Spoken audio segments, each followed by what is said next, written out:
Hello everyone, नमस्कार। कैसे हैं आप सभी लोग? आई होप बहुत अच्छे होंगे। तो आज के वीडियो की शुरुआत करते हैं और आज की जो वीडियो है बेसिकली हमारी वो हम स्टार्ट कर रहे हैं वर्ब से। ठीक है, तो वर्ब एक इम्पॉर्टेंट टॉपिक है इंग्लिश ग्रामर का और वर्ब को समझना बहुत ज़्यादा इम्पोर्टेंट हो जाता है। तो चलिए शुरुआत करते हैं, वर्ब को समझते हैं कि वर्ब बेसिकली है क्या। तो वर्ब क्या है इसको समझ लेते हैं पहले। वर्ब कार्य का होना दर्शाता है और इसे डूइंग वर्ड भी कहते हैं। इसके अलावा इसे सेइंग वर्ड भी कहते हैं। Doing or saying word is called verb. ठीक है, तो सेइंग वर्ड भी आप लोग लिख लीजिएगा।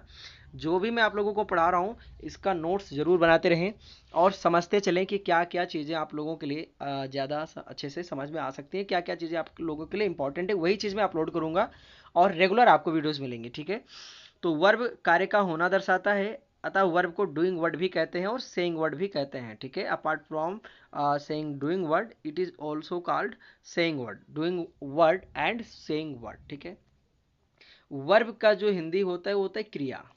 इसको ध्यान से समझिए। अब क्रिया का मतलब होता है करना। ठीक है, तो क्रिया का मतलब करना यानी किसी भी कार्य का होना या पाया जाना। ठीक है, किसी भी कार्य का होना या उस कार्य का किसी कार्य का होना या पाया जाना क्या कहलाता है? क्रिया कहलाता है, वर्ब कहलाता है। ठीक है, जैसे आपने बोला ईट। ईट मतलब क्या होता है? खाना। ईट मतलब होता है खाना, तो खाना एक क्रिया हो गया। ठीक है, उसके अलावा हो गया ड्रिंक। ड्रिंक मतलब पीना। अब ये ड्रिंक करना भी आपका क्या हो गया?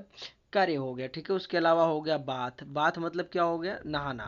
ठीक है, उसके अलावा आपने लिखा डांस। डांस मतलब क्या हो जाएगा? नाचना।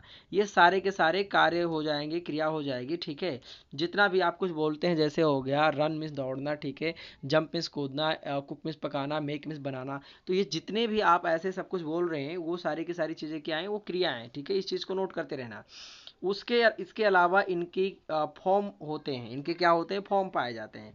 वर्ब के फॉर्म होते हैं। वर्ब के कितने फॉर्म होते हैं? एक तो होता है V1, उसके बाद में होता है V2, उसके बाद में होता है V3, उसके बाद में होता है V4 और उसके बाद में होता है V5। इसको मैं आप लोगों को अच्छे से समझा देता हूँ थोड़ा। ठीक है, इस अच्छे से पन्ने पे मैं आप लोगों को समझा देता हूँ। ठीक है, जैसे यहाँ लिखा मैंने B1, उसके बाद में मैंने लिखा B2, उसके बाद में मैंने लिखा B3, उसके बाद में V4, उसके बाद में V5। ठीक है,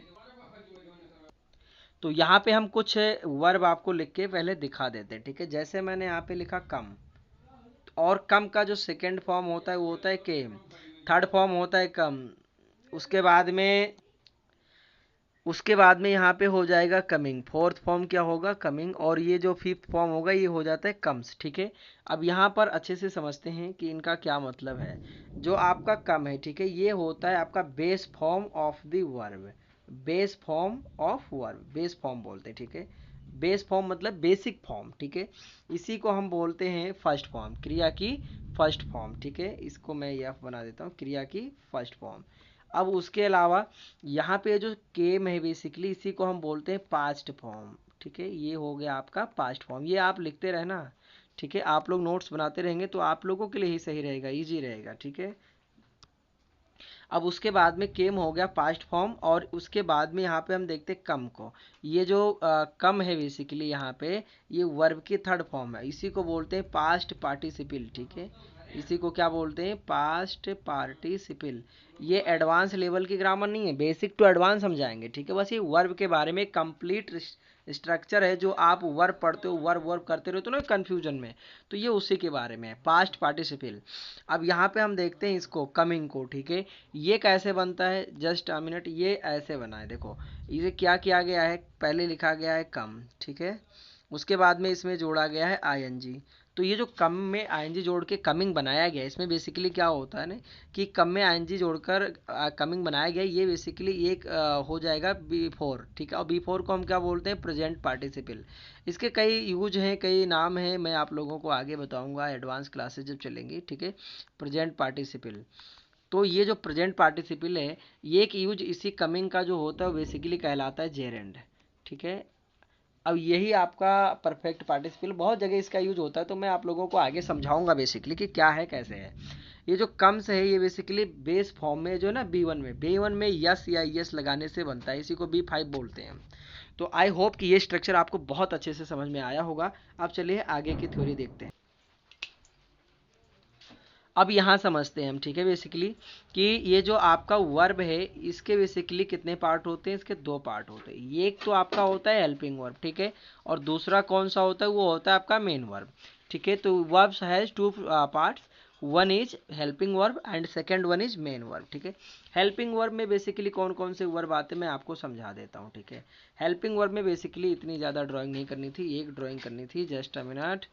हेल्पिंग वर्ब में बेसिकली आपकी जो वर्ब आएंगी, ठीक है, ध्यान से देखिए। एक तो आपका आएगा मोडाल्स, ठीक है। दूसरा आपका आता है बेसिकली जो आपकी प्राइमरी ऑक्सिलरीज होती है। ओ यहाँ पर लिखा हुआ है, मैंने ध्यान नहीं दिया, यहाँ स्ट्रक्चर बना हुआ है, मैं इसे मैं आपको समझा देता हूँ। तो यहाँ पे क्या हो रहा है, हेल्पिंग वर्ब में बेसिकली दो प्रकार की वर्ब आती है, एक मोडाल्स आता है और एक प्राइमरी ऑक्सिलरीज वर्ब आती है, ठीक है।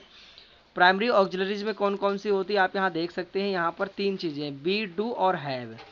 अब यहाँ पर ध्यान से समझते हैं मोडाल्स वर्ब क्या होते हैं। ये modals verb basically main verb का कार्य नहीं कर सकते हैं, ये हेल्पिंग वर्ब का काम करते हैं। इनका एक अलग यूज होता है, वो हम अलग सेपरेट चैप्टर में पढ़ेंगे, वर्ब से हट के पढ़ेंगे इन्हें, वर्ब चैप्टर में हम इनको बिल्कुल नहीं इंक्लूड करेंगे। तो आगे देखते हैं कि इसमें क्या क्या एक्सप्लेनेशन दिया गया है।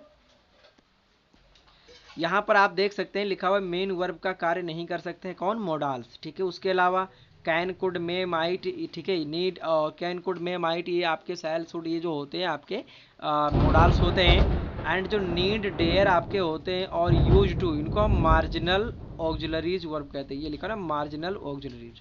नीड एवं डेयर दोनों मोडाल एवं मेन वर्ब का कार्य कर सकते हैं, ठीक है। अभी एग्जाम्पल से मैं समझाता हूँ। जैसे देखो यहाँ पे एक एग्जाम्पल लेते हैं किसका, कैन का। जैसे मैंने लिखा आई कैन रन, ध्यान से देखिए, आई कैन रन। तो यहाँ पे जो बेसिकली कैन है, can is being used as helping verb, not as main verb, ठीक है। मेन वर्ब की तरह इसका प्रयोग नहीं हुआ है, इसका प्रयोग हुआ है सहायक क्रिया के रूप में, हेल्पिंग वर्ब के रूप में, क्योंकि इसके पहले जो यहाँ पे दिया ये सब्जेक्ट है और यही आपका यहाँ पर हेल्पिंग वर्ब, मेन वर्ब नहीं है, ये सिर्फ हेल्पिंग वर्ब है। मेन वर्ब यहाँ पर क्या है, रन। रन मीन्स दौड़ना होता है। तो यहाँ पे कैन का जो यूज किया गया है वो हेल्पिंग वर्ब के तौर पे और रन का यूज किया गया है मेन वर्ब के तौर पे। आगे देखते हैं, थोड़ा सा एक एग्जांपल मैं आप लोगों को और देना चाहूँगा। जैसे यहाँ पर लिखा मैंने, ठीक है, I don't need you, I don't need you. अब यहाँ पर जो यू नीड का प्रयोग मैंने, यहाँ पे जो नीड का यूज किया गया है वो बेसिकली मेन वर्ब के तौर पर किया गया, क्योंकि इसके पहले हमने यहाँ पर हेल्पिंग वर्ब का प्रयोग कर लिया है, ठीक है। तो ये चीज़ें मैं आप लोगों को आगे समझाऊंगा कि कहाँ पर नीड, कहाँ पर डेयर और फिर यूज टू का प्रयोग कब करना है, कैन का प्रयोग कब करना है, ये सब बिल्कुल डिटेल में समझेंगे। आगे हम यहाँ पर देखते हैं प्राइमरी ऑक्सिलरीज वर्ब, ठीक है, प्राइमरी ऑक्सिलरीज हेल्पिंग वर्ब। ये जो यहाँ पे बेसिकली बी, डू, हैव, यहाँ पर मैं आप लोगों को इनका स्ट्रक्चर बना करके अच्छे से समझा देता हूँ, ठीक है। तो चलिए समझते हैं। देखिए जैसे यहाँ पर आपने लिखा प्राइमरी हेल्पिंग वर्ब, ठीक है, प्राइमरी हेल्पिंग वर्ब, और ये प्राइमरी हेल्पिंग वर्ब जो है आपकी, इनमें बेसिकली मैं आपको बता देता हूँ कौन कौन सी आती है। पहला आता है वी फॉर्म, ठीक है, उसके बाद में आता है डू फॉर्म, उसके बाद में आपका आता है हैव फॉर्म। अरे